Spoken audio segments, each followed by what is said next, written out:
शंखनाथच्या सल्ला डॉक्टरच्या आजच्या कार्यक्रमात सर्वांचे स्वागत करते। आपल्या सर्वांना माहिती की शंखनाथ विशेष सल्ला डॉक्टरांचा नवनवीन डॉक्टरांशी आपण येऊन चर्चा करत असतो। नवनवीन विषय आजपर्यंत आपल्याला डॉक्टरांकडनं माहिती केलेली आहे। आज एक नवीन विषय घेऊन आपण आलेलो आहे। आज आपल्यासोबत उपस्थित आहे श्वेता हारोडेजी, ज्या स्त्रीरोग तज्ञ आहे आणि वंध्यत्व हा विषय जर आपण बघितला तर खरंच गंभीररित्या यावर आजचे जे प्रॉब्लेम आहे ते अनुभवायला आपल्याला मिळत आहे आणि आपल्याला फेस करायला मिळत आहे। तर नेमकं वंध्यत्व हे कशामुळे येतं, त्याला येण्याची नेमकी कारणं काय आहे आणि जेव्हा आपण वंध्यत्व हा जो शब्द म्हणतो त्यानंतर मग फक्त स्त्रियांना काय यावर आपण आक्षेप उचलवतो। स्त्री आणि पुरुष यात समान आहे, तर वंध्यत्व होण्याचं नेमकं कारण काय आहे स्त्रियांमध्ये, याबद्दल आपण आज संपूर्ण माहिती डॉक्टरांकडून जाणून घेऊया। नमस्कार मॅम, शंखनाथच्या सल्ला डॉक्टर या विशेष कार्यक्रमात मैं आपले खूब खूब स्वागत करते हैं। तो उसके भी जो परसेंटेज है आज के दौर में बहुत ज़्यादा मतलब पैमाने पे बढ़ गए हैं। कभी हमने सुना है कि 8th मंथ में किसी को मिसकैरेज हुआ, लाइक 9th मंथ में, 7th मंथ में, या फिर मतलब डिपेंड है। तो वो क्या कारण है, मुख्य कारण क्या है मिसकैरेज का, ऐसा आपको लगता है? लाइक बहुत बार हम बोलते हैं कि मतलब लाइक स्त्री फिसल गई या ओवर वेटिंग हो गया या फिर ओवर ईटिंग हो गया या फिर काम बहुत ज़्यादा हो गया। तो सच में ये आपको लगता है कि ये रीज़न हो सकते हैं? देखिए, एक कॉमन मैन में ये गैर समझ है या इसे मिथ कह सकते हैं कि ये खाने से मिसकैरेज हो गया या बहुत ज़्यादा काम करने से मिसकैरेज हो गया। रेस्ट का और खाने पीने का डेफिनेटली संबंध है प्रेगनेंसी से, लेकिन डायरेक्टली कोई संबंध नहीं होता। ठीक है, मैक्सिमम जो कारण है 70 से 80% जो मिसकैरेज के कारण है उसमें एम्ब्रियो या बच्चे में ही कोई गुणसूत्र में खराबी होती है जिसके वजह से मिसकैरेज होते हैं। मिसकैरेज होने के बाद ऐसा नहीं होता है कि आपकी अगली प्रेगनेंसी में मिसकैरेज होगी, चांसेस रहते हैं, लेकिन मैक्सिमम नंबर ऑफ पेशेंट्स में नॉर्मली बाद में प्रेगनेंसी रुक जाती है और कंटिन्यू भी बराबर होती है।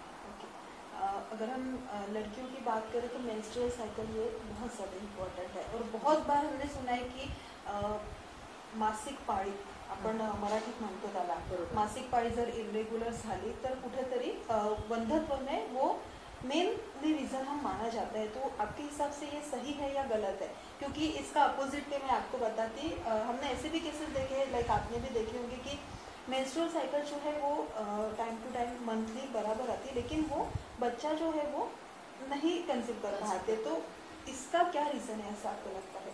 मेंस्ट्रुअल साइकिल और वंध्यत्व कोई मिलाव है इसका? जी बिल्कुल है, क्योंकि आपकी माहवारी इरेग्युलर अगर है तो यह निर्देशित करती है कि आपका जो ओव्यूलेशन है वो बराबर समय पे नहीं हो रहा है, मतलब कहीं ना कहीं हार्मोन्स में कुछ इम्बैलेंस है जिसके वजह से ओव्यूलेशन ना होने के कारण बोलो या बीज बराबर अच्छे क्वालिटी का ना बनने के कारण आप गर्भधारणा नहीं कर रहे हैं। तो डेफिनेटली बहुत बड़ा एक कोरिलेशन है, एक प्रकार का लक्षण है इरेगुलर या अबनॉर्मल मेंसेस इनफर्टिलिटी। लेकिन मैम थोड़ा सा मैं आपके बात से सहमत हूँ, ऐसे नहीं बोलती कि सहमत नहीं हूँ, लेकिन हमने ऐसे भी केसेस देखे हैं कि जिसको मेंस्ट्रुअल साइकिल तो इरेगुलर आते हैं लेकिन जो प्रेगनेंसी है वो इजीली कंसीव कर पाते हैं। तो उसका क्या रीज़न है, ऐसा आपको लगता है? देखिए, मेंस्ट्रुअल साइकिल इरेगुलर होना, जैसे मैंने आपको कहा कि ओव्यूलेशन ना हो पाना, ठीक है। अगर उसके मेंसेस इरेगुलर है, मान के चलो 1 महीने में नहीं आ रहे हैं, 28 डेज का साइकिल जो कि नॉर्मली माना जाता है, मान के चलिए 45वें या 50वें या 60 दिन के आ रहे हैं, 2-2 महीने के, 2.5 महीने के, लेकिन अगर उस पेशेंट में ओव्यूलेशन हो रहा है, यानी प्रेगनेंसी का जो बीज है वो बन रहा है, जो 14-15 दिन में हम लोग एक्सपेक्ट करते हैं वो अगर नहीं बन के मान के चलो 30वें दिन या 40वें दिन बन रहा है, और तब जब आपका संबंध आता है अपने पति के साथ, तो डेफिनेटली गर्भधारणा हो सकती है। मतलब ऐसा नहीं कि इरेगुलर है तो बिल्कुल हो ही नहीं पाएंगे प्रेगनेंसी, ऐसा एक सच में सब में डाउट था जो आज क्लियर हो चुका है।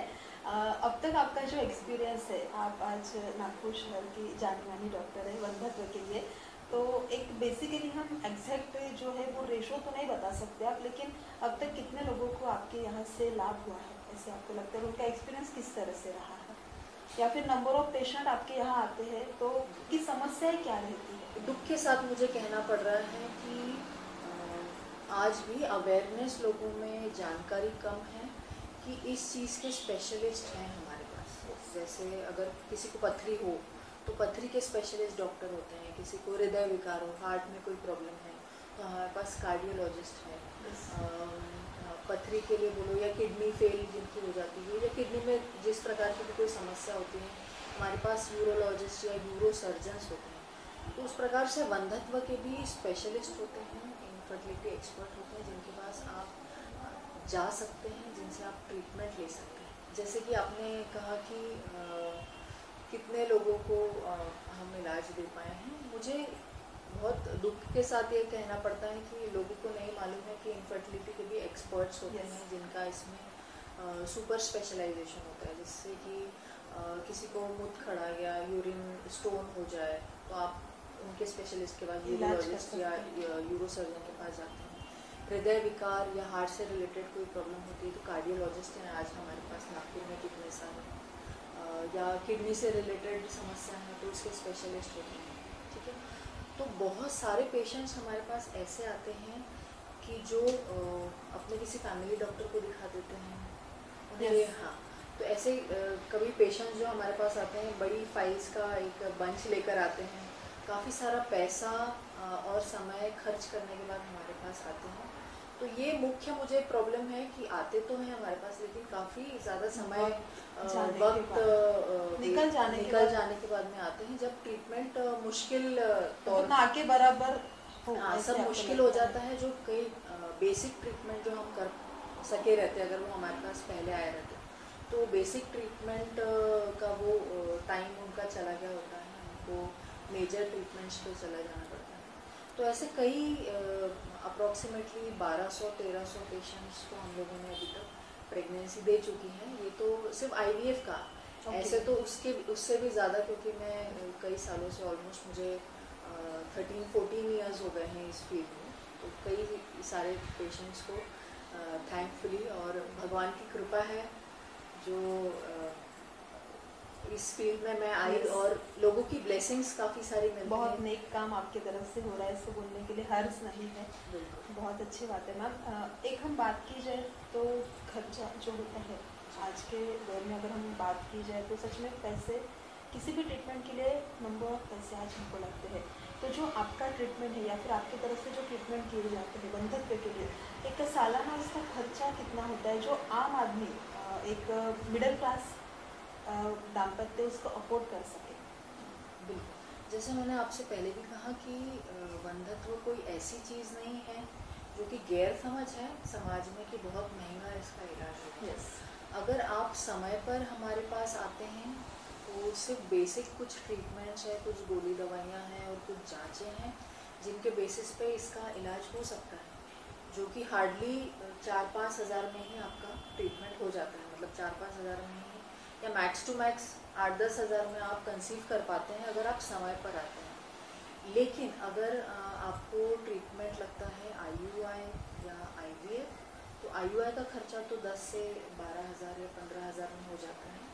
लेकिन अगर आपको IVF लगता है तो ये 80 हज़ार से 1.25 लाख 1.5 लाख तक का इनका खर्चा होता है। हर पेशेंट का अलग अलग होता है डिपेंडिंग ऑन द केस। बहुत अच्छी बात है, क्योंकि हम देखा जाए तो कभी भी वक्त निकलने के बाद हम डॉक्टर के पास जाते हैं तो वो ना होते हुए बंधत्व में जो टाइम पीरियड है वो बहुत ज़्यादा मायने होता है। आप हमारे दर्शकों को इसके बारे में एक संदेश क्या देना चाहोगे कि आपकी तरफ से बंधत्व अगर होता है तो किस तरह से आपने मेंटली और फिजिकली प्रिपेयर रहना चाहिए? सबसे इम्पॉर्टेंट चीज़ जो है इनफर्टिलिटी यानी कि बंधत्व में, कि आप सही समय पे सही डॉक्टर के पास जाएं, उनकी मदद लें। और दूसरी चीज़, ये ट्रीटमेंट ऐसा नहीं है कि इसमें दिमागी तौर पे मानसिक तौर पे आपको कोई स्ट्रेस लेना चाहिए या टेंशन होनी चाहिए। आप बिल्कुल बेफिक्र होकर डॉक्टर के पास जाएं, इलाज कराएं और स्ट्रेस फ्री इलाज कराएं। नियमित तौर से इलाज कराएं। बस यही मैं कहना चाहती हूँ।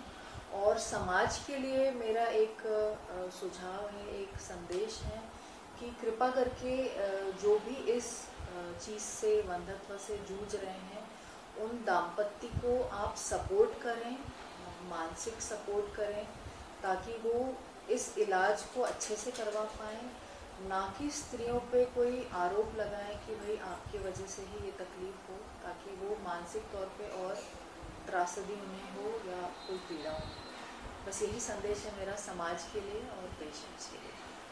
आज आपण हारुडजींकडनं खूप चांगल्या गोष्टी त्यांच्याकडनं आपल्याला आज समजायला मिळालेलं आहे की नेमकं बंधत्व झाल्यास आपण त्यावर उपचार म्हणून कशा पद्धतीने करू शकू, किंवा आजची जी आपण पिढी बघत आहे, मग ते खानपान असो, राहणीमान असो की काही पण, त्यात बंधत्वाचं हे खूप मोठं प्रमाण आपल्याला पाहायला मिळत आहे. त्यावर उपचार म्हणून, त्यावर निराकरण म्हणून आपण कशा पद्धतीने करू शकतो याबद्दलची संपूर्ण माहिती आज आपल्याला डॉक्टरांकडून माहिती पडली आहे. आजच्या भागात आपण इथेच थांबूया, पुन्हा पाहूया नवीन विषयासह. तोवर बघत राहा शंखनाद न्यूज. नमस्कार, जय भीम. मी मनीष बेवगडे, कणाण. कामठीपासून कणाण हे 5 किलोमीटर आहे. मी कणाणला राहतो आणि ही माझी मिसेस सुमन मनीष बेवगडे. आम्ही याच्या आधी जवळपास भरपूरशा अशा डॉक्टरकडे ट्रीटमेंट केलेलं आहे आणि ट्रीटमेंट जसं जसं केलं, जसं जसं वेळ जात होतं, तसं तसं स्वतःची हिंमतही कमी होत होती. पण एकदा असं झालं की माझं प्रॉपर्टीचं काम आहे, तर मी रामटेकला माझ्या कामानिमित्त मी गेलो. तिथे मला बेबी शॉवरचं पोस्टर्स दिसले आणि का होईना पण ते पाहूनच मला असं वाटलं की इथे काहीतरी पॉझिटिव्हिटी असेल. ते कॅम्प अटेंड केलं आणि मी इथे बेबी शॉवर हॉस्पिटलला भेटायला आलो. इथे माझी भेट डॉक्टर रेखा मॅम त्यांच्यासोबत झाली आणि त्यांनी ज्या पद्धतीने मला समजावलेलं आहे, ज्या पद्धतीने आमची ट्रीटमेंट केलेली आहे, ते म्हणजे एक फिलिंग होतं की नाही, आता आपण परफेक्ट ठिकाणी आलेलो आहे. इथे ट्रीटमेंट करत असताना आम्हाला फर्स्ट अटेम्प्ट मध्येच बेबी राहिलेला आहे. Thanks to baby shower. इथे आल्यानंतर जे इथला स्टाफ आहे तो खूपच कॉपरेटिव्ह आहे, खूप छान आहे. डॉक्टरांनी वेल ट्रीट केलेलं आहे. आणि मित्रांनो, तुम्हाला लास्ट सेंटेन्स हाच सांगेल की हे काही बनावटी नाही. जर तुम्हाला वाटत असेल माझ्यासोबत बोलायला तर प्लीज आवर्जून मला कॉल करा. मी माझा नंबर बेबी शॉवर मध्ये सोडून देईन. थँक्यू. मी सौभाग्यवती सुमन मनीष बेवगडे, राहणार कणाण. मी इथे बेबी शॉवर याच्या अगोदर मी पुष्कळ साऱ्या हॉस्पिटल्समध्ये ट्राय केलं, पण कुठेही मला जी पॉझिटिव्हिटी इथे मिळाली ती दुसऱ्या हॉस्पिटलमध्ये मिळाली नाही. ज्या फर्स्ट याच्यामध्ये जेव्हा आम्ही इथे आलो तेव्हापासूनच आम्हाला वाटलं की आमच्यासोबत जरूर काही ना काही चांगलंच होईल आणि आम्हाला त्याचं फळ नक्की चांगलंच मिळालेलं आहे. माझं म्हणजे फर्स्ट अटेम्प्टमध्येच म्हणजे पॉझिटिव्ह रिझल्ट निघालेला आहे. Thank you to baby shower. आणि इथला स्टाफ खरंच खूप चांगला आहे, त्यांनी मला खूप हेल्प केली, म्हणून मी त्यांची आभारी आहे. Thank you baby shower.